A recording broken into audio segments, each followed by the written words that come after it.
Connaissez-vous l'objectivité subjective? Vous en aurez un exemple concret avec Marine Turki, journaliste à Mediapart, où elle a longtemps couvert la droite et l'extrême droite. Détail piquant, son nom de famille signifie en italien « turc » et par extension « cruel » ou « féroce ». Née en 1982, elle est diplômée de Sciences Po Lille, puis de l'ESJ Lille, l'école de journalisme la plus gauchiste de France. Un stage au Monde, puis au Nouvel Obs, un passage à Télé 2 Semaines, elle fait ses vrais débuts en 2008, lors de la création de Mediapart, où elle est la plus jeune journaliste de la rédaction. Factuelle jusqu'au bout des guillemets. On croirait parfois ces articles rédigés un peu comme par un automate. Cependant, l'angle idéologique ne manque jamais de transparaître par le biais d'un procédé fort utile, faire parler les autres à sa place. D'où l'intérêt des guillemets.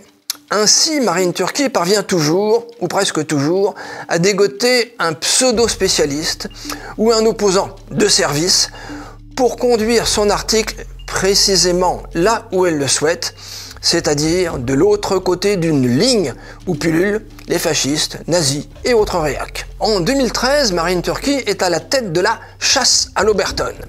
Elle explique que l'écrivain, Laurent Oberton, est en fait depuis octobre 2009 l'auteur d'un blog de la réacosphère qualifié de racialiste, voire de raciste par ses fans, avant de se lancer dans une véritable chasse aux sorcières en téléphonant, tenez-vous bien, à son ancienne école et en contactant ses anciens camarades.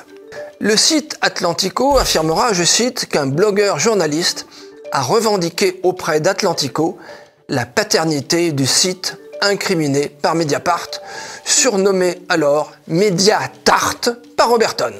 En 2007, elle rejoint le service enquête où elle couvre toujours le Front National, mais aussi de plus en plus les violences sexuelles. Ces enquêtes trouvent volontiers un prolongement des médias du service public. C'est notamment le cas pour l'affaire Depardieu.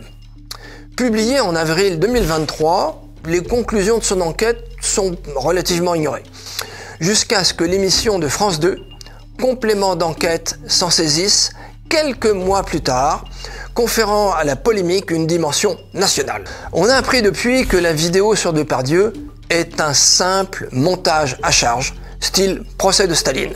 Laissons le mot de la fin à Elisabeth Lévy dans Causeur du 4 janvier 2024. Je cite: « Pour ceux qui l'ignorent, Marine Turki, qui officie à Mediapart, est à la nouvelle terreur féministe ce que Wyszynski était au stalinisme.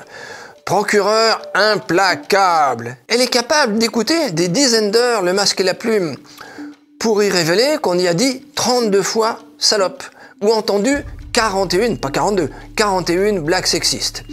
Il faut lui reconnaître une certaine conscience professionnelle. Turki monte ses dossiers. Et bien sûr, elle donne la parole à l'accusé.